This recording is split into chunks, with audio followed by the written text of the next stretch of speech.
Hello friends, आज देखते हैं कि रेंटिंग ऑफ रेसिडेंशियल ड्वेलिंग पे किसे जीएसटी पे करना पड़ेगा। बहुत सारे कन्फ्यूज़न है इसे लेकर के, तो इसे आज दूर करने की कोशिश करते हैं। सबसे पहले हम देखते हैं नोटिफिकेशन नंबर जिसके द्वारा आरसीएम के ऊपर इसे टैक्सेबल किया गया है। तो इसके लिए हमारा नोटिफिकेशन है नोटिफिकेशन नंबर 13/2017, जिसको अमेंड करके नई एंट्री इंसर्ट की गई है। वह एंट्री है एंट्री नंबर 5AA। आप देख सकते हैं 5AA।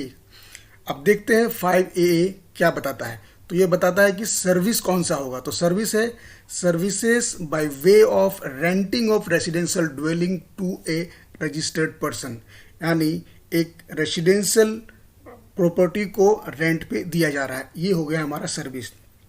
अच्छा, कौन देगा? तो एनी पर्सन। और किसे दिया जाएगा, मतलब कि सर्विस कौन रिसीव करेगा? तो एनी रजिस्टर्ड पर्सन।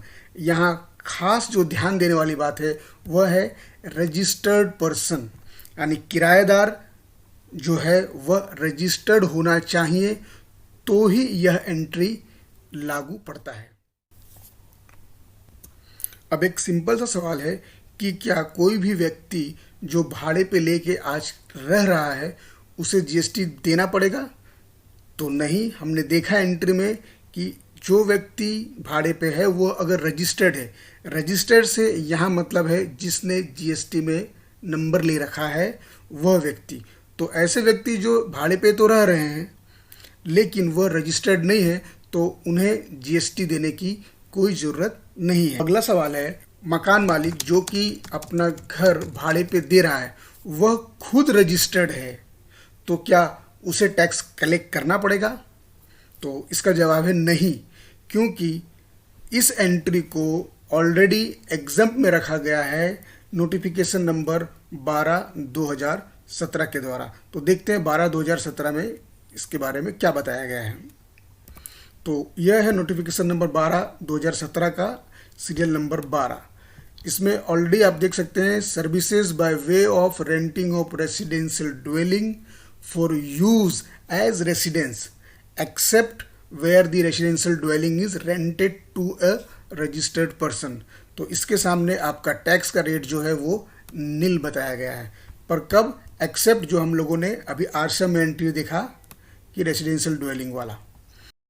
तो यह नोटिफिकेशन मेनली उन ट्रांजैक्शन को, जैसे कि कोई कंपनी है जो रेसिडेंशियल प्रॉपर्टी भाड़े पे लेती है और अपने स्टाफ्स को रहने के लिए देती है और वो खर्चे वो क्लेम करते हैं, तो इसका जो खर्चा है इस पे जो जीएसटी है वो गवर्नमेंट कलेक्ट करना चाहती है, क्योंकि जो कंपनीज हैं वो ऑलरेडी रजिस्टर्ड होती हैं और प्रॉपर्टी लेते हैं भाड़े पे ताकि उसे अपने स्टाफ को रेसिडेंस के लिए दे सके। तो इस तरह के ट्रांजैक्शन के ऊपर जीएसटी कंपनी के द्वारा भरवाया जा रहा है इस नोटिफिकेशन को ला करके। अब एक कंफ्यूजन वाला क्वेश्चन देख लेते हैं कि अगर कोई व्यक्ति है जो रजिस्टर्ड है, समझिए कोई प्रोप्राइटर है, और वह खुद रजिस्टर्ड होने के बाद रेसिडेंशियल प्रॉपर्टी नहीं बल्कि कॉमर्शियल प्रॉपर्टी भाड़े पे लेता है और उसे रेसिडेंस के लिए यूज़ करता है, तो क्या उसे जीएसटी देना पड़ेगा? तो हमने जो देखा नोटिफिकेशन नंबर 13/2017 में, उसमें आप किस पर्पस के लिए यूज़ कर रहे हैं यह क्लियर नहीं किया गया है। वहाँ सिर्फ इतना बताया गया है कि रेसिडेंशियल ड्वेलिंग को रजिस्टर्ड पर्सन को दिया गया है। अगर हम बता सके कि यह रेसिडेंशियल ड्वेलिंग नहीं है तो उसके ऊपर जीएसटी नहीं आएगा। आशा करता हूँ कि रेसिडेंशियल प्रॉपर्टी के भाड़े के लेकर के जो भी क्वेरीज थे वो सॉल्व हो गए होंगे। इसी तरह के और वीडियोस देखने के लिए चैनल को सब्सक्राइब करें।